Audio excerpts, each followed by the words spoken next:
Thanks so much.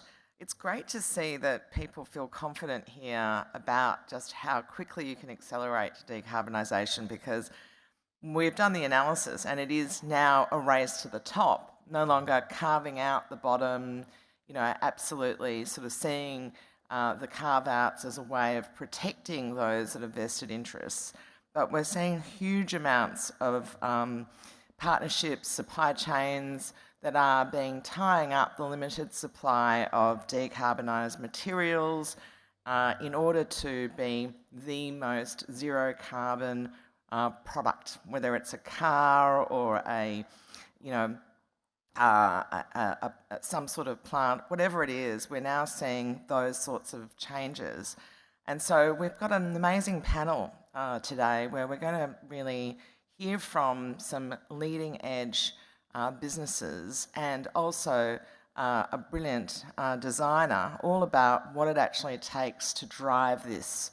And we're going to unpack the elements and look at ways that we can help you make the business case for greater acceleration in your organisations.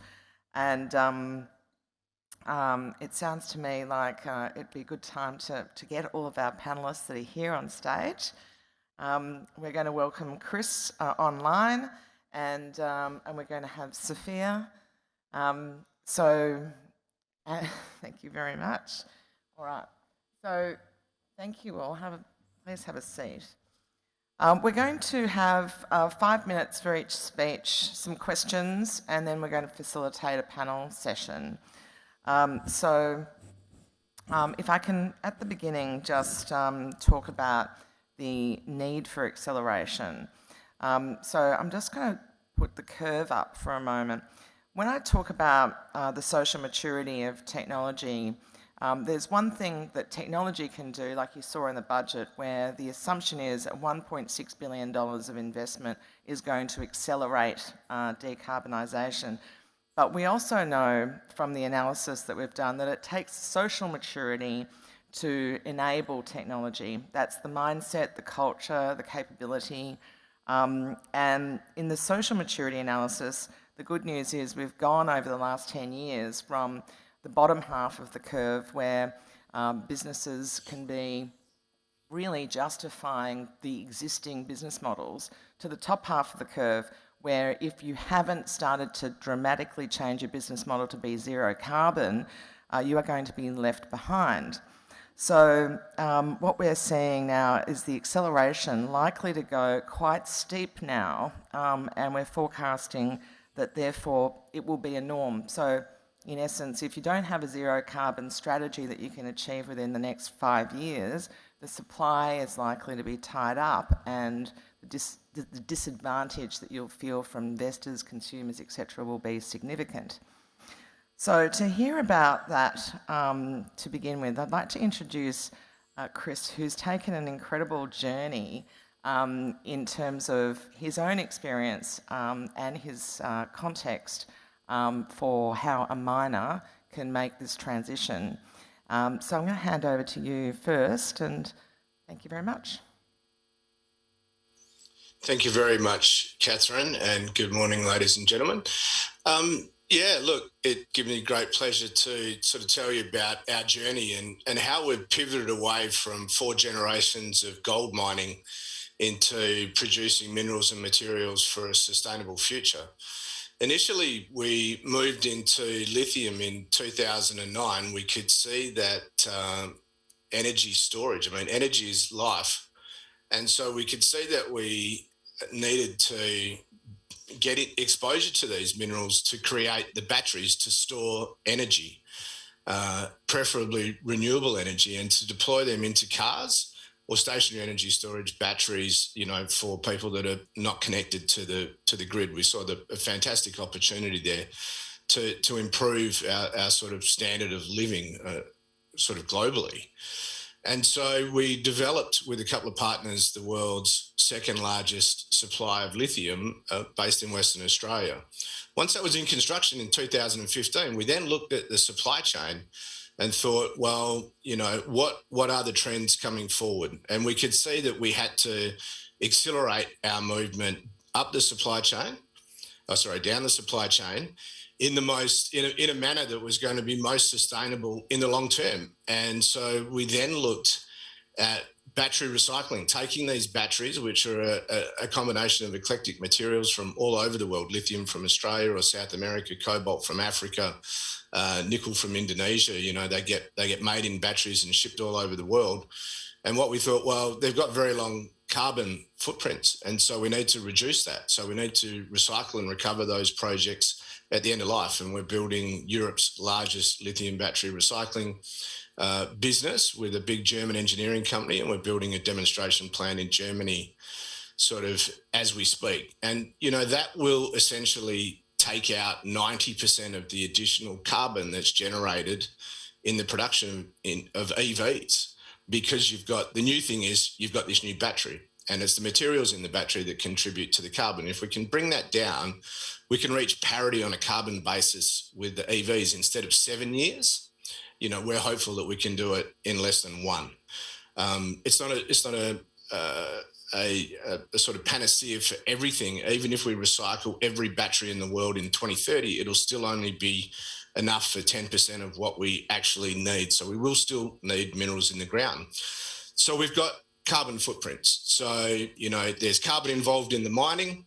The mines are getting lower grade and deeper, so there's more carbon per unit of output. And we've really turned our mind to trying to address that by reducing carbon in the processing, taking those minerals through to the products. And an example of that would be our vanadium recovery project that we're looking to build in Finland. So the national Swedish steelmaker, SSAB, uses domestic iron ore that's got vanadium as a byproduct. They've been stockpiling for 40 years. This slag byproduct. It's ugly, it's black, it sits near the steel mills, which are invariably near the wharves. So we developed a process that will actually capture carbon out of an emission and use carbonic acid as opposed to the stronger acids. In mining, we've always been driven by, we need more money, drive costs down, maximum recovery. Everything's run by the spreadsheet, and we've just got to be cognizant that we need to change those processes. We need to make less money in the future, but we need to do it more sustainably. So we developed this process using carbonic acid. It's something that we used 100 years ago or 200 years ago in the original the third industrial revolution. We're now in the fourth. And so what we're able to do is to recover high purity vanadium that'll go into either the lithium batteries or the vanadium redox batteries that were developed in Sydney, I think at the University of New South Wales. And so we'll be producing very high purity product. We've had to sacrifice our recoveries and the amount of profit that we're going to make. But what we do is we actually sequester about 65,000 tonnes of CO2, and it'll be carbon negative. So, that's very, very important for us and in terms of sustainability. So, I think we've just had to do it. Either you can plan for it or you do it. And as Catherine said, 5 years, we could say that we needed to do that 5 years ago. But, everyone's capable of doing it. And we actually need to look at all our supply chains in the minerals and materials. And what we need to do is be looking to transition to using processes that will invariably make us less money, but they will be environmentally friendly, and not just from a carbon point of view. Our lithium battery process, our biggest byproduct is ammonium sulfate, which is a fertilizer. So if you put your mind to it and look to it holistically, you can make something that's much more sustainable. I think I'll end it there.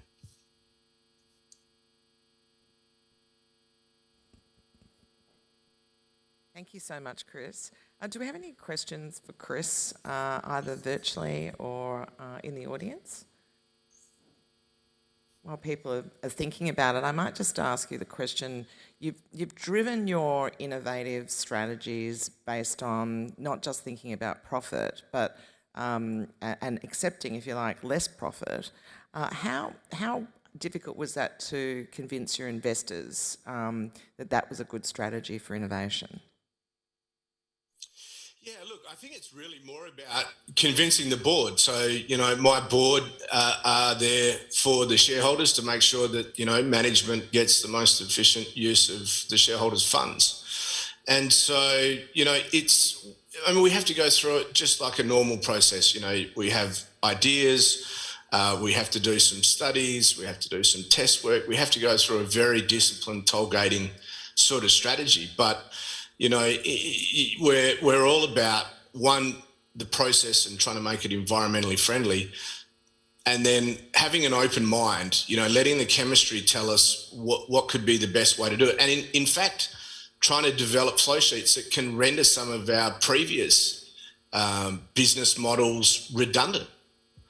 For example, looking at taking byproducts and seeing if we can improve them. One of them was turning the lithium residues from the mine into synthetic zeolites that can purify air and water, and you can use them as to put in with fertilizers to attract water, to make water available to the plant with the fertilizer and make it 100% bioavailable. It's about getting the most value, and so we shouldn't look at them as waste products. They're either a resource or a source of revenue, because they were a resource when you extracted them. Were they the most payable? No. But, pretty much everything there is capable of getting more value. Okay, thank you. All right, if there's no questions from the floor, I might take the opportunity to introduce Sophia, Hamblin, Wang. We had the opportunity to talk yesterday, and I think one of the things that stands out is that you didn't start as someone who was wanting to be a miner. You started out as somebody who wanted to be a climate activist and a business person. So it's great to hear from you a sort of different side of the story of how you came to this. Thank you very much, Catherine, and good to see you, Chris. And thank you, everyone, for being really patient right before lunch. I have a really similar kind of story to Chris, or the technology that the company that I work with is developing is similar to Chris, but we do have really interesting and important differences. And I think it's about the message and the vision that I actually think that you can make just as much profit by doing the sustainable choice. It may, it's really going to be taking a lot of, everybody has to get on board with it, and we need to be working towards the sustainable development goals, but really we can be making those long-term profits in the future. Now, I'll tell you a little bit about what we do and why it's a little bit different. Now, the co-founders of MCI started around 14 years ago, sitting down and having a coffee and thinking, look, if we could turn CO2 into valuable materials, if we could store or use it into something, what technology would that look like? So they did an investigation and they actually looked at the Earth, and they saw that the Earth actually naturally stores CO2 over millions of years through a process called weathering, and it's in the one of the largest carbon sinks in the world being stored. So they took that process from the laboratory and sped it up, and now we in Newcastle in Australia are taking industrial emissions and turning them into cements and plasterboards and other valuable products. It's a carbon capture and use technology, or carbon capture and utilisation, and it's demonstrating that we can turn CO2 into value and into profit and create jobs. Now, that's not to be mistaken for carbon capture and storage, which most people here would know, but carbon capture and storage is pumping CO2 underground and monitoring it. So it's more of a cost-based exercise, and it may be one of the technologies that we need to meet our Paris goals. But carbon capture and utilisation actually turns CO2 into valuable materials, just like this brick that I've got in front of me here. So what we do with this brick is we take the emissions from an ammonium nitrate factory in Newcastle. We then process it through our reactor, which produces CO2, which produces magnesium carbonate and silica. And then those two products we then process into cements, plasterboards, papers, home care products. Actually, the list is really endless. We can integrate our technology into the steel industry, the cement industry, any industrial facility that has a CO2 source and a feedstock. And what we're looking at is decarbonising the entire economy, which is what we just heard about before. It was decarbonising the economy, the economy, the economy.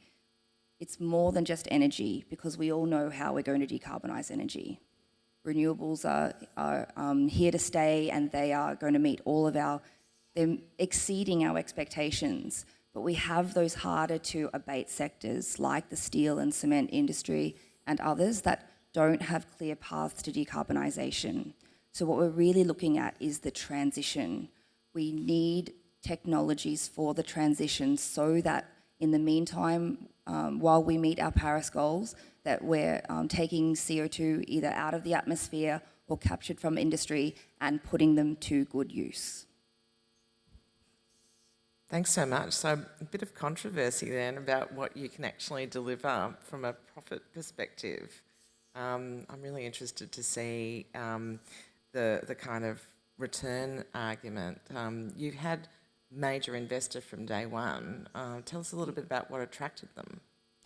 So in 2013, when we attracted our first $9.12 million worth of funding, that was from the federal government, the New South Wales government and Orica. And we actually had an emissions trading scheme at the time in Australia.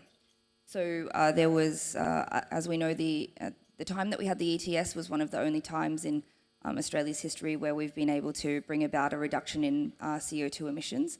And it was an investment in creating profitable pathways for carbon utilisation in the future. Now, the technology was only in laboratory at the time, so it was a really strong signal from the government and from industry that they want technologies like ours to emerge. Now, we weathered many storms in that time. I was the first employee in the company, so I quit my PhD to come on board, and I was studying corporate social responsibility at the time. When we started with an emissions trading scheme, then we had a change in government. We were able to garner support from both sides of politics all the way through, but changes in government at the state level as well. It was a really difficult time, but we have emerged now with a techno-economically feasible technology group that can actually paint a path forward for making money and using emissions. Thank you. Any questions from the floor? Yes. So we've got someone coming to you just behind you with a microphone. Thank you. That's super interesting. Can you explain, in that process of the conversion into those usable materials, what are the other resources that you use? Are there any other byproducts that are of concern through that process? Thank you for the question. So for anyone who didn't hear, it's about whether there are any other byproducts from our process that are of concern. So the whole process that we've designed has been designed to lock away the maximum amount of CO2. And I should mention the points of similarity with Neometals and with Chris is that we can carbonate industrial wastes like steel slags, incinerator bottom ash, mine tailings. We can help to decarbonise all of these sectors. And so depending on what is in the feedstock, that may be something that we would look at. But actually, when you carbonate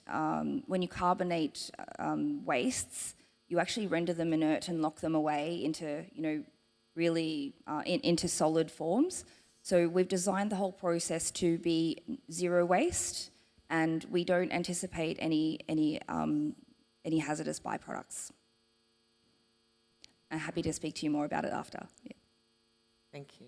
Thank you. All right, well, I'd like to bring Amanda Sturgeon into the conversation now. Amanda is the head of regenerative design at Macdonald.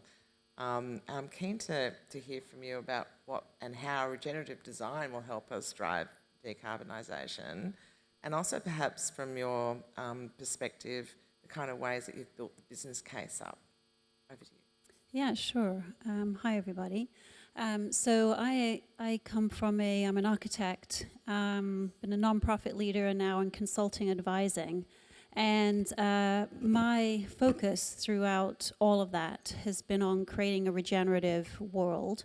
So for those of you that are like, what does she mean by regenerative? I'll give you a quick definition. So regenerative is moving beyond sustainable. Sustainable is saying, okay, we want to balance what we take with the impact that we have.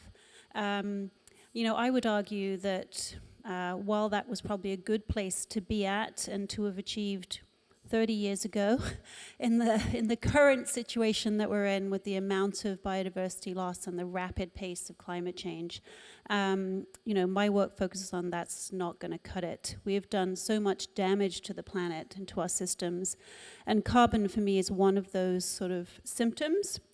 And decarbonising is essential and critical, but I think our issues lie much beyond carbon.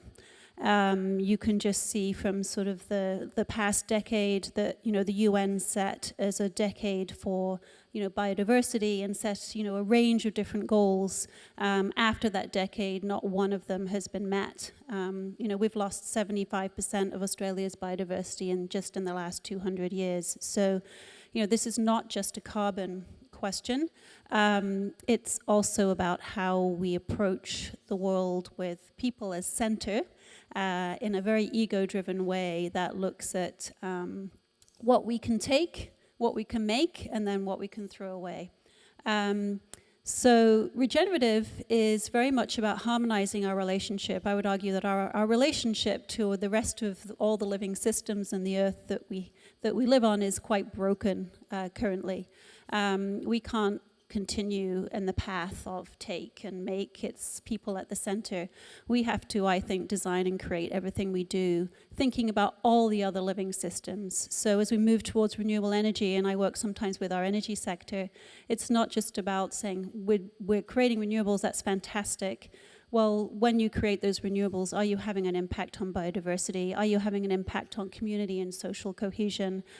Are you allowing that place to be led by our Indigenous communities? And it's about much more of the positive impacts that you might have beyond just decarbonising or, doing the energy transition to renewables. So I work at very large scales of infrastructure projects, city planning, all the way down to individual buildings, and really looking at how when we create the infrastructure, especially with the current investment in infrastructure in Australia announced yesterday, how when we're creating infrastructure in Australia can we actually create living infrastructure that contributes more to biodiversity and social cohesion than before we had the infrastructure, for example. I'll give you one example here in Melbourne, a project in Castlemaine. I just met with one of the project engagement consultants this morning. They had a goal with that project, which is a development project, and yes, the goal was to sell the homes and to make profit. But one of their primary goals out of the front of that was we want to regenerate 5 key species to this place. And she was showing me this morning, after the first year of it being opened, the owl has come back, the frog they identified, and the moth they identified are all back in that place again. They're still making a profit. They are still, but I do think it's important what Chris said about profit, is that do we always need to make as much profit as we're currently making? Or can you balance that profit with also good ecological, social, and decarbonisation goals and outcomes. So that's the work that I do, really trying to take us towards a new way of thinking as we approach our businesses, the work that we do, and the human activity that we have on the planet. Thank you very much. I'd like to take one of the questions that have been posed from the people joining virtually. Is it simply the desire for short-term rewards that keeps us from being regenerative now, Amanda, or are there It's just been voted down. Well, The question disappeared as we were talking. Oh, that's there it. is It's back again. Or are there other sticking points that we need to resolve? Yeah, yes, it's about short-term rewards for sure. I mean, I bring triple bottom line thinking often. That's sort of the promise of sustainability, right? We would balance sort of planet, people, and profit together, and we would have this great triple bottom line assessment.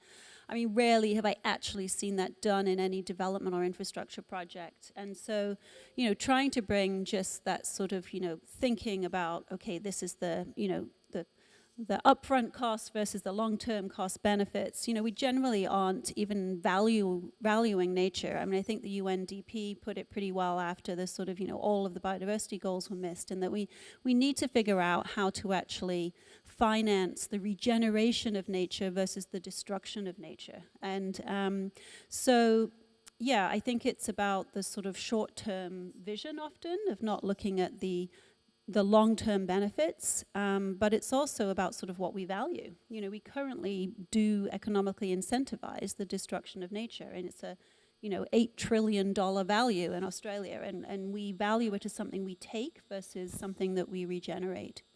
Yeah, I was reflecting on the budget where we're going to spend $270 billion on defence over the next 10 years and $1.6 billion on technology, and nothing has been spoken about in relation to regeneration or regenerative thinking about our systems at all.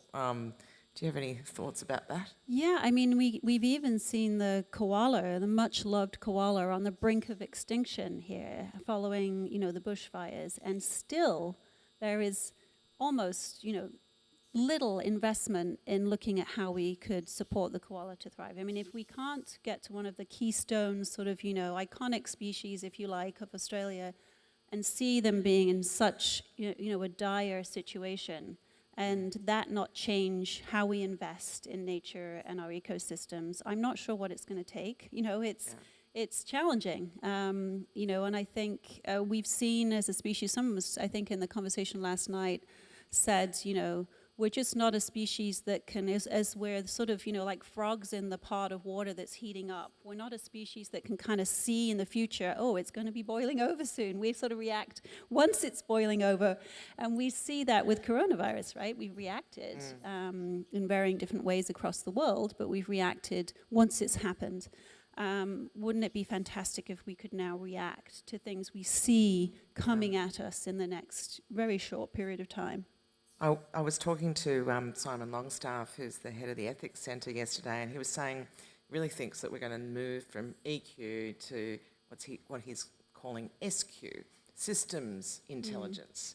And, in a sense, what we're talking about here is the system that sits inside corporations to how they're going to address sustainable development, but also how they're going to turn outward to the system within which we sit, the ecology, and link those things together. So perhaps I might take a couple of the questions that have come out. We've got those that have joined us virtually have got voted up the biggest question, which is, what are the strategies or tips that you have for convincing the board that reduced profit for increased sustainability is the right approach? I'll take that question first, and then I'll come to a question from the floor. Sophia, Can I take it first? So last year in January, I went to Davos and presented on a panel at the World Economic Forum called Building a New Carbon Economy. And when I was there, I spoke to some of the world's leading CEOs and heads of state about the commitment to net zero. And it has emerged since then and at that time that it is a race to net zero. And it's a matter of competitive advantage at this stage. And we need to be looking at long-term incentives, not just long-term ways of securing profit in the long term, and not just short-term profits. We need to be considering stakeholders as a broad group and not just short-term shareholders. So that was quite interesting. I don't think it would be any board at this stage that is arguing against sustainability or getting to net zero, I think is extremely short-sighted. Yeah, there's been a lot of talk too that boards will end up being sued if there's just a sort of pledge that doesn't really have the depth. And what do you think of that, Annette? Yeah, well, Mott Macdonald is one of the largest employee-owned companies in the world, and our board has made it their top priority. So I think I agree. I mean, I'm not seeing resistance at the board level. I think I think we're seeing rapid commitments, right? And I think there was a question sort of earlier in one of the discussions of like, we've got the commitments, but now what are we actually going to be doing? Will we achieve those commitments? I'm seeing alarming reports that, predictions that we won't achieve any of them by 2030, for example. So I don't think it's, what I'm seeing, it's not so much, persuading boards, it's like, how do you then go from board commitments to implementation and action? So just another thing as well before Chris goes.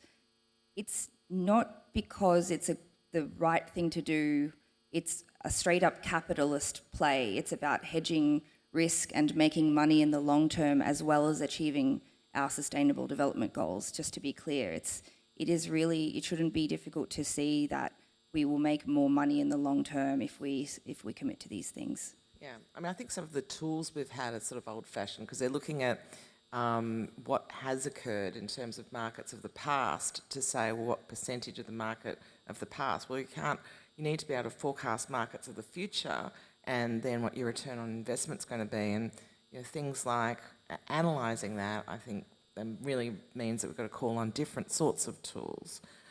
Chris, over to you. Yeah, I was going to say, look, before when I said we're going to make less money, there's a cost, obviously, over the existing sort of old ways that are becoming redundant. That's different from value. So, we see that cost is worth bearing because we get a better value. So, as Sophie's saying, people just don't look at, your bottom line, triple bottom line. They've got to have a look at your culture, how you do things. And the more sustainable you are and more responsible you are in this manner, the less risky your business is. You're more able to maintain it for longer. Ergo, you should have a lower... We're seeing that these projects will have a materially lower cost of capital the more carboniferous upstream mining operations will have. So there's value in doing it. We're doing it for a number of reasons, and don't think, I was just saying the immediate impact is higher costs, but you pay the cost once. Value is what you get to keep. So we think definitely there's much more value in it for all stakeholders.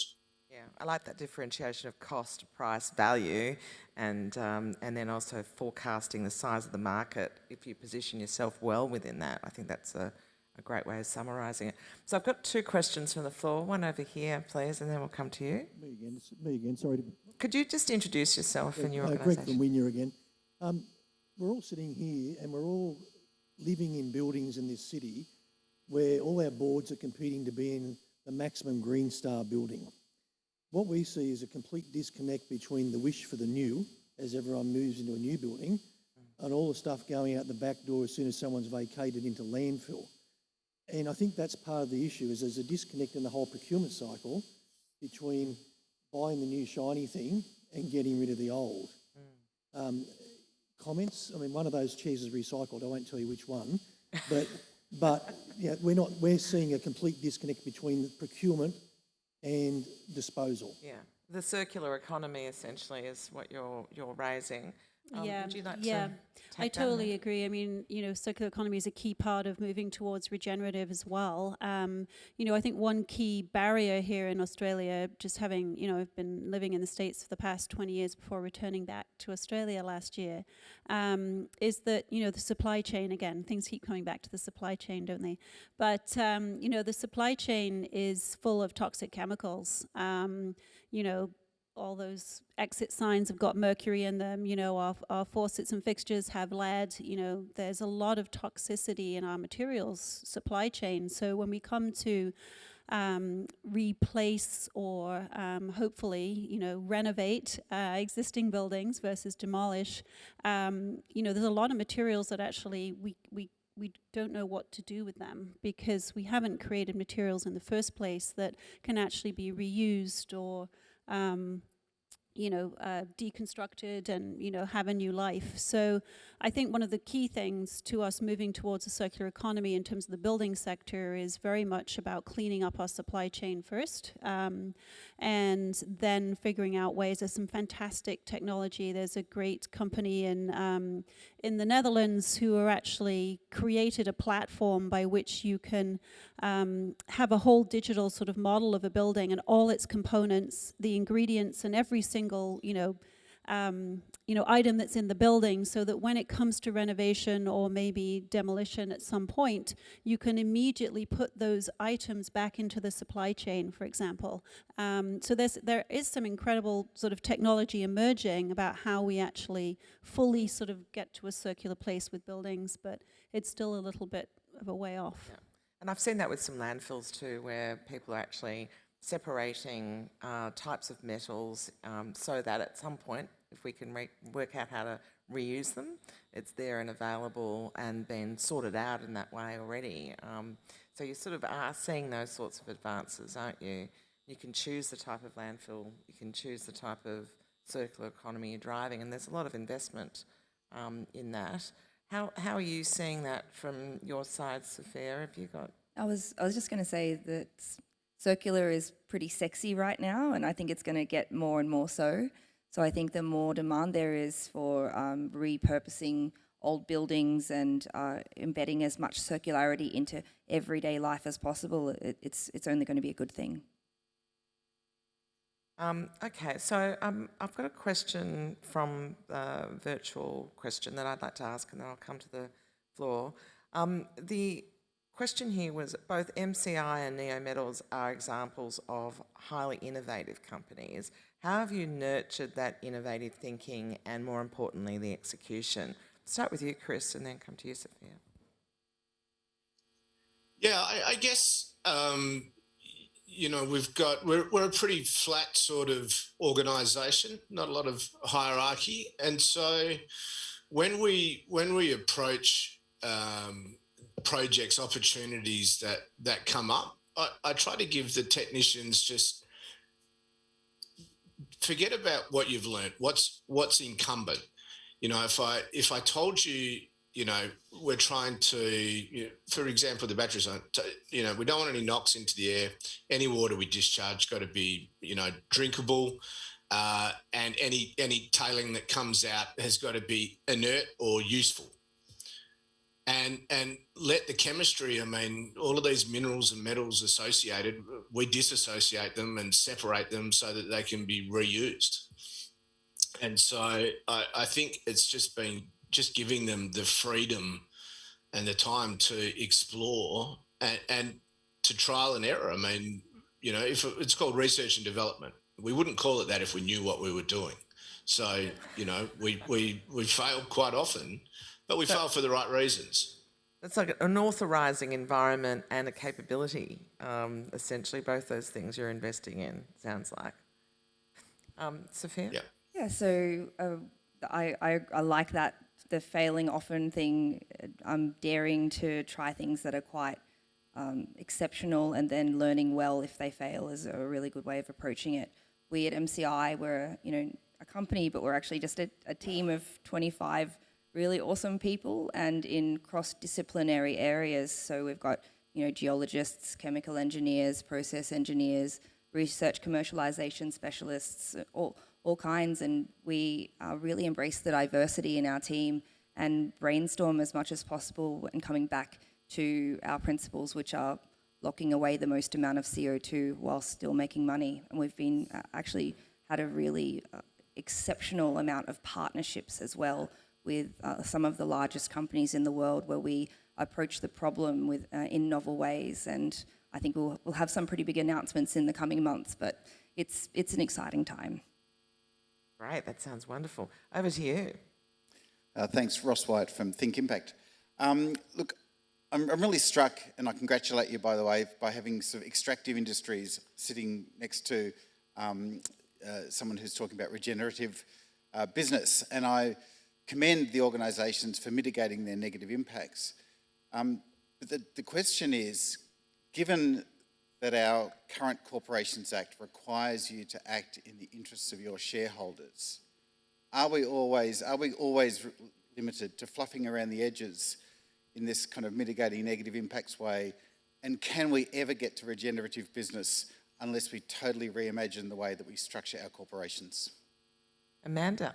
Yeah, no, I agree. I mean, we are currently in corporations are rewarded if they have growth and increased profits, and so while that is the reward, versus, as Chris said, the value of the company and the long-term, value of that company, I think it's very difficult to move. We will always be sort of, getting towards, hopefully, eating around the edges, but we're not going to transform. So I think you hit the nail on the head in terms of what's needed. We need to value companies differently.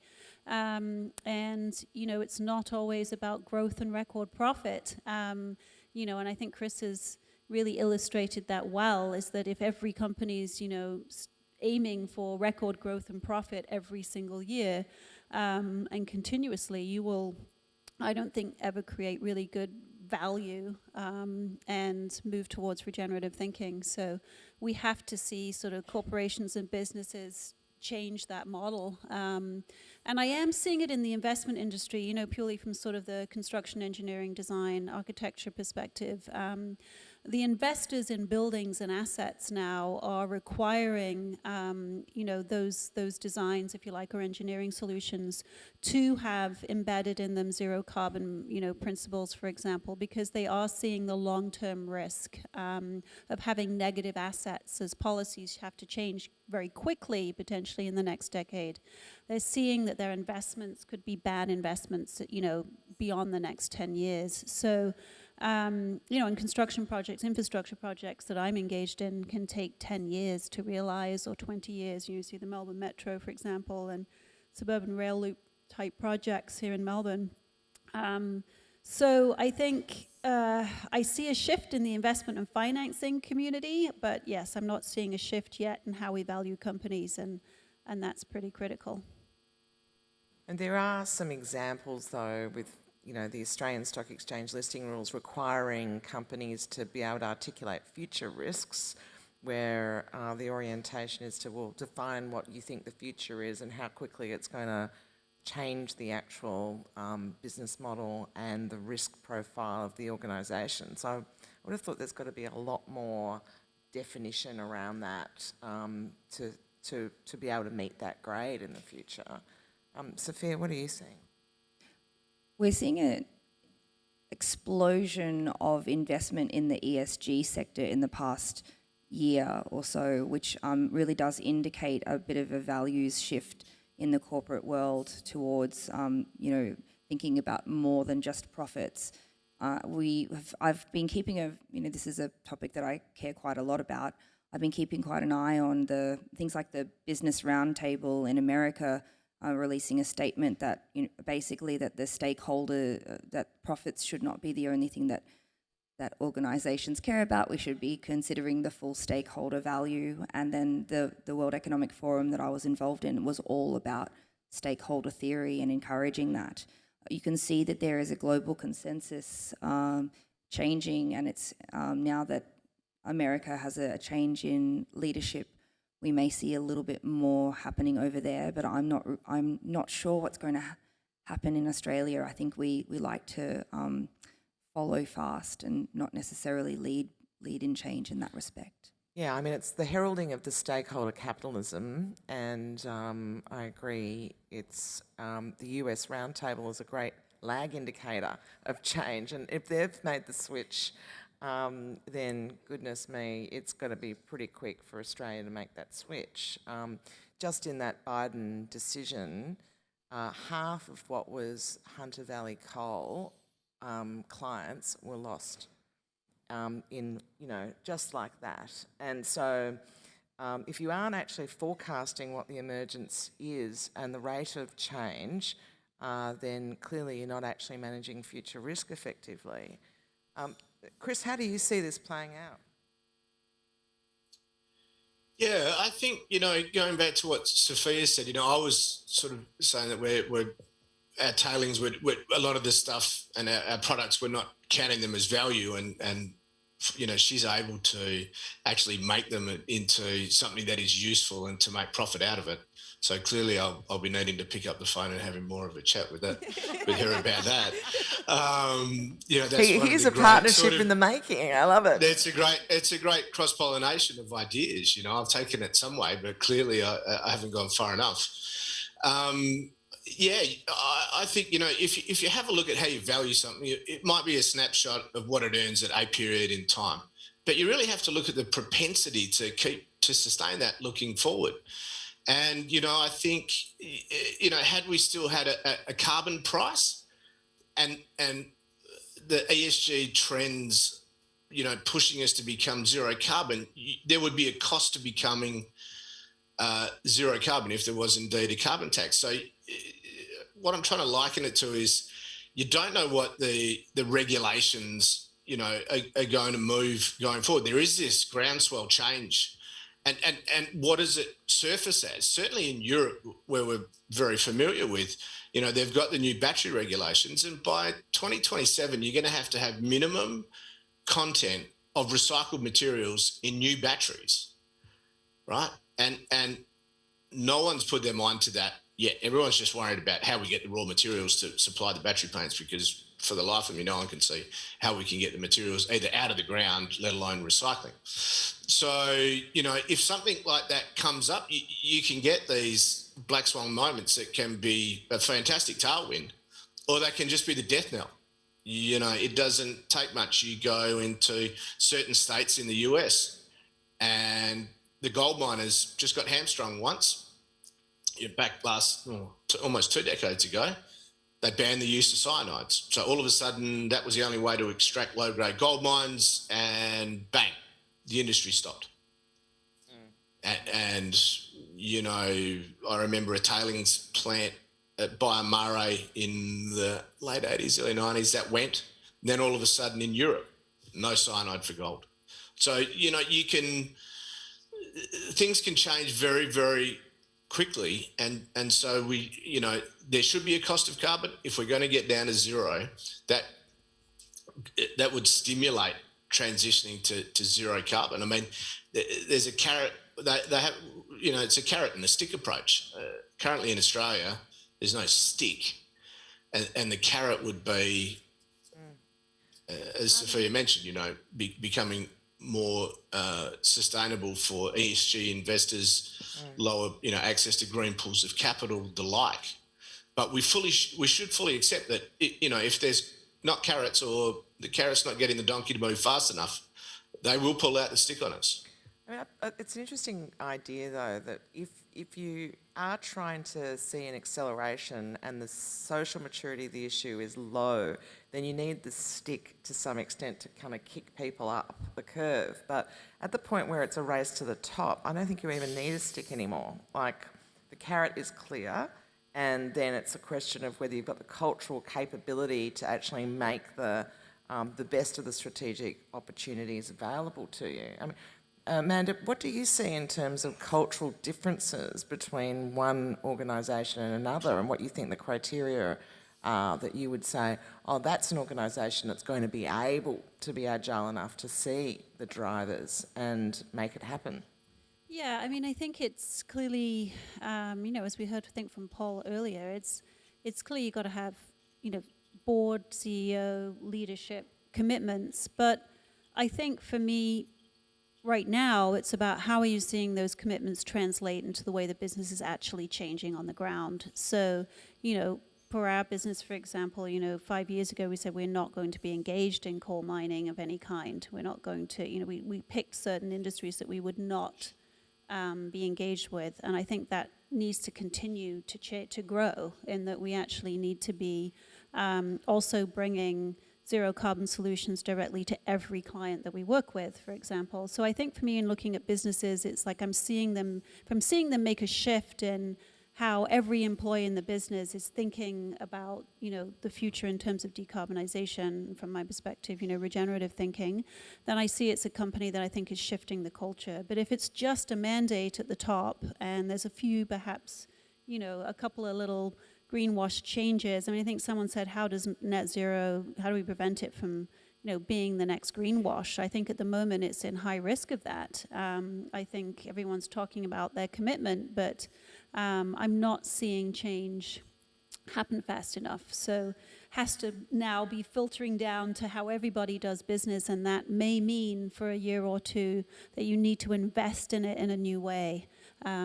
It's possibly having boards and be able to assess the cultural change and the mindset and the capacity to innovate effectively in this environment. Yeah, I think there's a huge demand for people that do change leadership in organizations, or change management, actually, to change how people go about their business. And you've really got to have people sort of stop and then redirect, which I think as humans we're not always good at doing. Some people love change and others really resist it. Can I add a point, just not to what you were saying, but to what Chris was saying about the stick? We are about to have a few sticks imposed on us by our trading partners.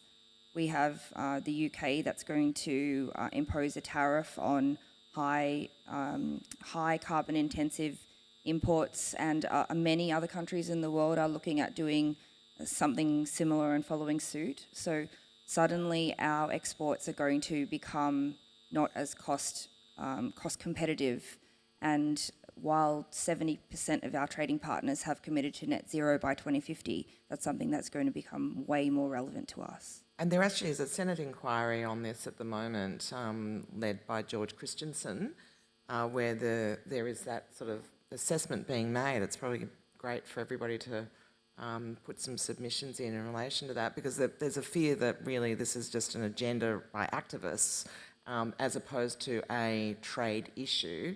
And what you raise is a good point. It's a wonderful opportunity for us to be building these capabilities to help to decarbonise our trading partners, is the other way that I would say it. It's not just a risk, it's also, we have so many great resources and bulk handling capabilities in Australia, and we can be using those comparative advantages in building sustainability jobs. It's a great way to wrap up the session, actually, is to hear from each of you what you think the top 3 most significant opportunities are for companies and for our society to drive a sort of net zero outcome, or even go beyond net zero. Amanda, I might start with you. Key things for companies. I think there needs to be firstly a sort of revaluing of what what the economic outcome of a business is. So I wouldn't say just purely profit, but I think really thinking about growth and continued profit and the ability to sustain that, given that the next decade is likely to look very different to what we've seen before. So I think that's the first thing. I think, real revaluation of long-term value and short-term economic profit needs to be critical for every business at the moment. If you're not really looking at that, I think you're in danger of not being able to, exist. I think, as Paul said, so many companies are just sort of dropping off the map. The second thing I would say is that, we have to shift somehow everyone that works in our businesses towards this different way of thinking of every sort of, regenerating and giving life to every,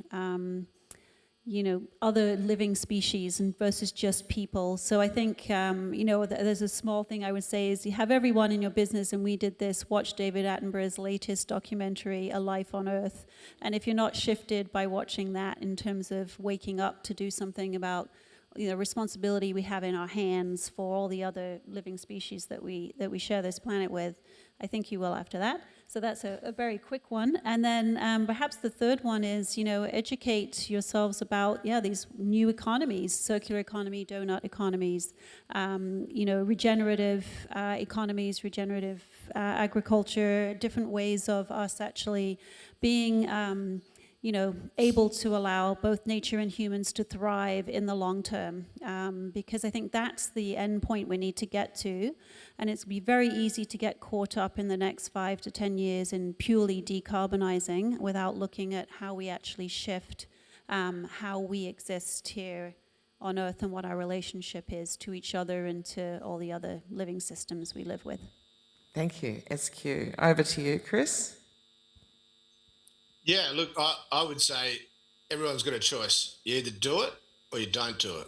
If you don't do it now, it's going to get much, much more painful and much, much more likely. So, have a look at your incumbent businesses, look at your inputs and your outputs, and look how you can change your processes to minimise, to use more sustainable inputs and to make more environmentally friendly outputs. Now, you'll be able to calculate the cost and then sit down and work out if you think that there's value in that and make a decision. But, stop and think. Yep. Thank you very much. And Sophia? And so final statements, just remember to decarbonise the transition and to be inclusive. There are a lot of heavy industries that need some help and that are an important part of our economy in the future. So that's the first thing. And the final thing is remember to be positive and to have hope, because we actually do have the technologies in our hands right now. They need some more support and they need to be developed. But I truly believe that we can achieve net zero by 2050 in a prosperous and thriving way if we all work together. Thank you very much. So to leave you with some thoughts, systems intelligence, creating an authorising environment, demonstrating that you've got the innovation and capacity, and to have boards governing the rate of change in your organisation, because otherwise there's incumbent risk that the transformation just can't happen inside the majority of incumbents and hasn't. So therefore, driving for that to be something beyond greenwash seems to be a critical thing to do. Think about innovation, not just about decarbonisation, but within the regenerative system and the way that we can actually rebuild and from genuinely bringing what was originally the concept of sustainable development, which was ecological sustainable development, and through the Gruhalen-Brundtland review in '85, ecological got dropped. So we're now actually seeing a reintroduction of that and the need to innovate very rapidly. So I'd like to have you join with me to thank the panel and really appreciate it.